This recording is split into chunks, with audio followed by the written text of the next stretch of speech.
Welcoming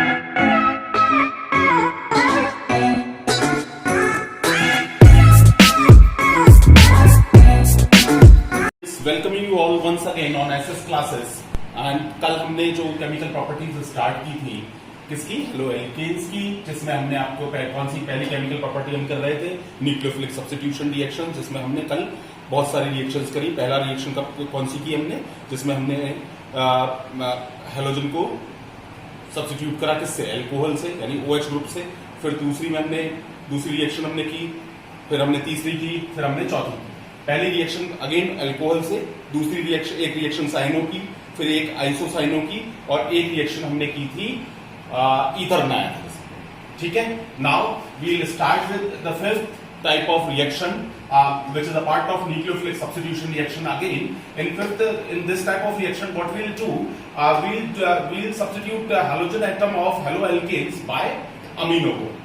Amino groups means this reaction is also called formation of amines. इसको हम formation of amines भी कहते हैं.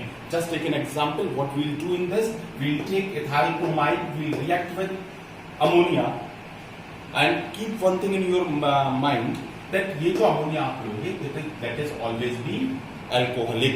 ये हमेशा alcoholic अमोनिया लिया जाएगा. अगर ये alcoholic नहीं होगा this reaction won't take place. So ethyl bromide की alcoholic अमोनिया के साथ रिएक्शन कराते हैं तो आप ये देखिएगा क्या होगा.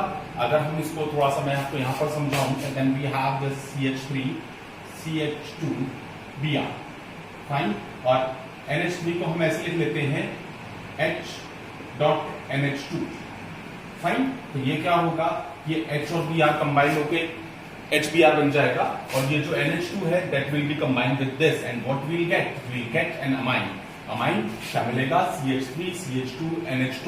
अगर इसका नाम लिखें तो हमें इसका नॉमेनक्लेचर करें तो इसका नॉमेनक्लेचर आपको पता है कि जब NH2 लगा होता है यानी अमाइन लगा होता है तब हम क्या प्रीफिक्स यूज करते हैं, और तो प्रीफिक्स हम जो यूज करते हैं वो यूज करते हैं हम अमाइन. तो यहाँ पर कितने कार्बन एटम है, 2 कार्बन एटम है, और अमाइन लगा है तो नाम क्या होगा, 2 कार्बन एटम का मतलब H. सैचुरेटेड कार्बन चेन है, इट मींस एन, और अमाइन लगा है मींस अमाइन. तो ethanamine, the name is ethanamine. Now जो इस रिएक्शन का सबसे इंपॉर्टेंट एस्पेक्ट है वो क्या है, ये रिएक्शन फर्दर होगी. अभी कब तक हमें रिएक्शन करनी है, जब तक ये दोनों H यहां से हेलो एल्केन के साथ हम तब तक रिएक्ट करते रहेंगे जब तक ये दोनों H यहां से क्या हो, रिप्लेस सब्स्टिट्यूट ना हो जाए. तो फिर हम लेंगे एक हेलो एल्केन, उसकी इस वाले से यानी इथेनामाइन के साथ हम रिएक्शन कराएंगे. इथेनामाइन के साथ जब आप इसकी रिएक्शन कराओगे तो फिर अगेन वही होगा, एक H यहां से Br को ले जाएगा, और यहाँ पर क्या बचेगा, NH बचेगा, और CH3 CH2 का होल ट्वाइस. तो ये what will get, CH3 CH2 का whole twice NH HBr. Now इसकी नेमिंग हम कैसे करेंगे, नेमिंग के लिए मैंने कंपाउंड साइड में आपके लिए बना रखा है. एंड जरा इसको देखिएगा, हमने क्या करा, CH3 CH2 NH था, और इस N पर एक इथाइल और लग गया, होल ट्वाइस है ना, तो यहाँ पर एक इथाइल और लग गया. अब अगर आप इसकी नेमिंग करो तो हम कैसे नेमिंग करेंगे, अमाइन के N पर क्या लगा है, इथाइल लगा है, तो N ethyl ethanamine, fine. Carbon atom तो 2 है ही और ये अमाइन है, तो ये तो इथेनामाइन था ही, इसके N पर क्या लगा है, इथाइल लगा है, that is why the name is N ethyl ethanamine. अब ये जो N इथाइल इथेनामाइन आया इसको हम फिर रिएक्ट कराएंगे हेलो एल्केन के साथ, तब क्या होगा, ये वाला H भी सब्स्टिट्यूट हो जाएगा. जब ये वाला H सब्स्टिट्यूट हो जाएगा हमारे पास क्या प्रोडक्ट बन जाएगा, CH3 CH2 का होल थ्राइस N और HBr. इसकी अगर आप नेमिंग देखो तो आप इसकी नेमिंग कैसे करोगे, देखिए ये N हुआ, एक इथाइल इस पे ये आया C2H5, और एक इथाइल इस पे ये आया C2H5, और इधर से हमारे पास वो चेन चली रही है CH3 CH2 single bond N, और ये इसके पास एक लोन पेयर है विच इज दिस. ठीक, तो इसकी अगर आप नेमिंग करोगे तो N पे 2 बार इथाइल लगा है यानी N, डाई इथाइल, और ये क्या है, दिस इज अगेन इथेनामाइन. सो इसका नेमिंग, इसका नॉमेनक्लेचर क्या होगा, N, डाई इथाइल इथेनामाइन. और ये जो 3 रिएक्शन हैं, these are reactions are called Hofmann ammonolysis reaction. तो ये कौन सी रिएक्शंस है, अगर आपसे if the question is asked to you in the board examination that write down the Hofmann ammonolysis reaction, so you will write these 3 reactions. That is why this reaction is important for your examination point of view. Dear student, I just want to inform you one more thing, that what are whatever the naming reactions are in this chapter, all are important for your examination point of view. जितनी भी naming reactions हैं वो आपके board exams के लिए बहुत ज्यादा important है। अब हम नेक्स्ट टाइप की रिएक्शन करते हैं, substitution by NO2 group. Halo alkane लीजिए, AgNO2 के साथ रिएक्शन कराइए, NO2 यहाँ पर X को रिप्लेस कर देगा, what we get RNO2 plus AgX। This is quite simple reaction, it's not even important for your examination point of view. That is why I'm not giving depth to this reaction. The next reaction what we'll do, substitution by carboxyl group, formation of ethers. अब हम यहाँ पे क्या करेंगे, formation of ethers. ये reaction आप 10th से करते आ रहे हो। This reaction is called esterification reaction. इसमें हम क्या करते हैं, सॉल्ट ऑफ एन एसिड लेते हैं, RCOONA, it's a salt of an acid, and we are reacting with haloalkane in presence of ethyl alcohol.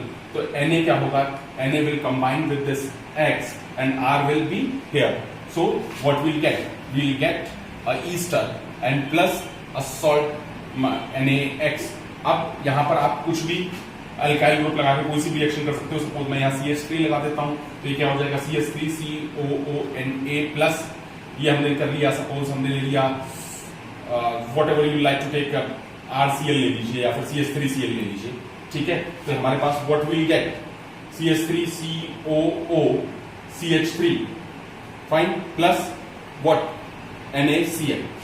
This is what all for the nucleophilic substitution reaction. We have just finished all the nucleophilic substitution reaction, and I hope that whatever I taught you in the previous video or in this video, so I hope that each and every concept is being clear to you.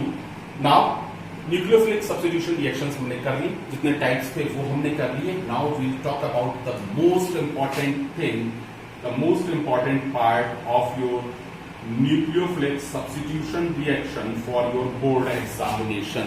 That is why I have written here very important, the mechanism of nucleophilic substitution reaction. So nucleophilic substitution reaction follows two mechanisms. One mechanism is known as SN1 mechanism, and another one, the second one is known as SN2 mechanism. So here first we need to understand what SN1 means or what SN2 means. SN stands for substitution of nucleophile of 1 degree and substitution of nucleophile of 2 degree. Clear? Now पहले बात करते हैं SN1 mechanism की. What we understand by SN1 mechanism? In SN1 mechanism, the reaction which follows the nucleophilic substitution reaction in this mechanism, इस mechanism से जितनी भी reactions होंगी न्यूक्लियोफिलिक सब्स्टिट्यूशन रिएक्शन में, तो पहली चीज याद रखिएगा वो सारी रिएक्शंस कैसी होंगी, यूनिमोलिकुलर रिएक्शंस होंगी। फाइन, 2 स्टेप में कंप्लीट होंगी। All the reactions are of unimolecular reactions and they will be completed in 2 steps. तो पहले स्टेप में हम इसमें क्या करते हैं, सपोज हमारे पास इथाइल ब्रोमाइड था। इथाइल ब्रोमाइड क्या होगा, डिसोसिएट होगा and it will generate a carbocation. तो ये हमें क्या मिल गया, एक कार्बोकैटायन मिल गया, CH3 CH2 positive charge and Br negative. Second step में क्या होगा, ये जो कार्बोकैटायन है इस पर OH नेगेटिव अटैक करेगा and what will get ethyl. So if we are making ethyl alcohol or any alcohol by haloalkanes, fine, and we are following SN1 mechanism, the reaction will take place in 2 steps. One is the formation of carbocation, another क्या होगा, attacking of OH negative on that carbocation, and what will get alcohol. अब इसमें एक चीज याद रखिएगा, जो formation of carbocation होता है, it's a slow step. अभी हमने चैप्टर नंबर 3 नहीं किया है, chemical kinematics. So in that chapter मैं जब आपको कराऊंगा तो मैं आपको बताऊंगा जो स्लो स्टेप होता है that is rate determining step. तो अगर आप रेट निकालना चाहते हो, रेट ऑफ रिएक्शन निकालना चाहते हो, तो कभी हमेशा कौन से निकालते हैं, स्लो स्टेप से निकालते हैं। और रेट होता क्या है, रेट होता है it's a constant, rate constant, rate equals to what, rate constant and concentration of reactant.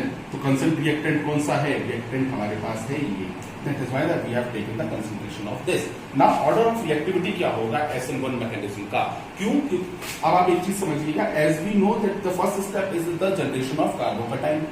So हमें पता है because of the plus I effect 3 degree carbocation is more stable than 2 degree and then 1 degree. तो तो क्योंकि carbocation बन रहा है first step में, तो जो कार्बोकैटायन सबसे ज्यादा स्टेबल होगा वो इस मैकेनिज्म को सबसे जल्दी फॉलो करेगा। तो ऑर्डर ऑफ रिएक्टिविटी क्या होगा, 3 degree, then 2 degree and then 1 degree. Now we will talk about SN2 mechanism. हमने कहा वहां पर SN1 mechanism is a unimolecular reaction, all the unimolecular reactions are being covered in SN1 mechanism. All the biomolecular reactions are being covered in SN2 mechanism. Fine.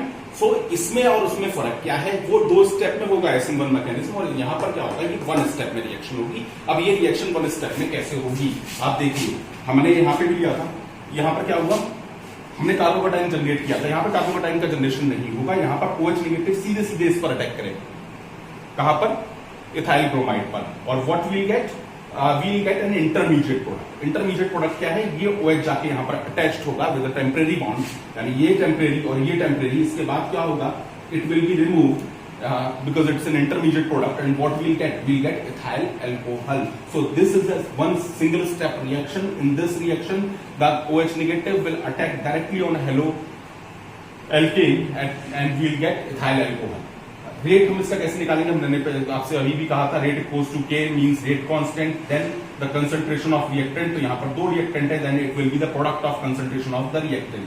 तो then concentration of CH3CH2Br and the concentration of OH negative. अब order of reactivity इसमें क्या होगा, ध्यान रखिएगा, यहाँ पर हमने कार्बोकैटायन जनरेट किया था, और कार्बोकैटायन के जनरेशन के लिए हमें पता है जो कार्बोकैटायन जितना ज्यादा स्टेबल होगा वो उतनी जल्दी रिएक्शन करेगा। तो 3 डिग्री सबसे ज्यादा स्टेबल था, इसलिए सबसे जल्दी रिएक्शन कर रहा था। यहाँ पर ऑर्डर ऑफ रिएक्शन क्या है, 1 डिग्री, 2 डिग्री एंड 3 डिग्री। यहाँ पर यानी जो रिएक्शन है दैट इज सबसे फास्ट कब होगी, जब कैसा होगा, ये 1 डिग्री होगा हेलो एल्केन। अगर उसके बाद 2 degree and then 3 degree almost ये रिएक्शन नहीं होती है। रीजन कई बार पेपर में पूछा जाता है, why the order of reactivity of SN2 mechanism is just like 1 degree, 2 degree and 3 degree. So I am trying to explaining you this. I have made here 3 degree halo alkane, fine. I just see this, it's an electron donating group, it's an again electron donating group and it's again electron donating group. Got it?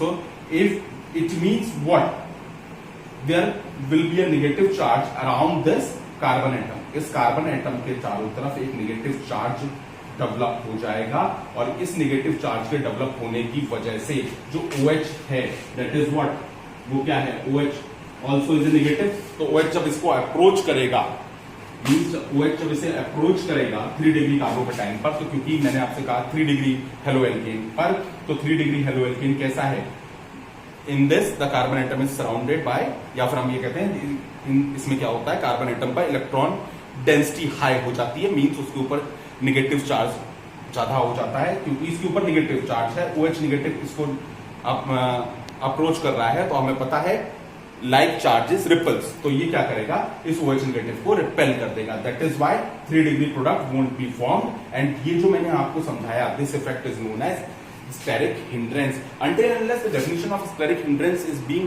asked to you in the examination, don't give the answer in detail.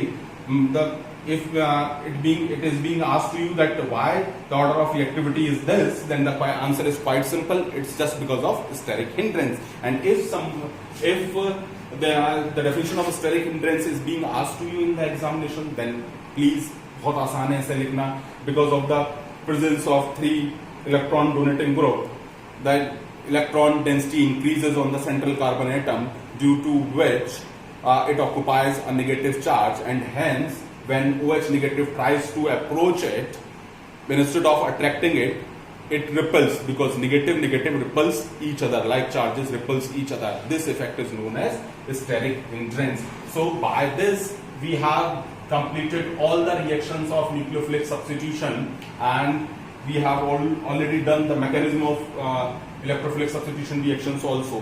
The mechanism of electrophilic substitution reaction is very important for your examination point of view, as I told you. And इससे ज्यादा मैं इसके बाद हम इसकी second reactions शुरू करेंगे next video में।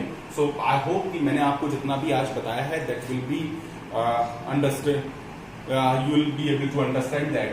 And if you have, again मैं हर वीडियो में आपसे कह रहा हूं, अगर आपको किसी भी तरीके की कोई प्रॉब्लम है, कमेंट कर दीजिए कमेंट सेक्शन में, और हम आपको उसका सोल्यूशन प्रोवाइड कर देंगे और या फिर नेक्स्ट वीडियो में उस टॉपिक को हम कवर कर देंगे.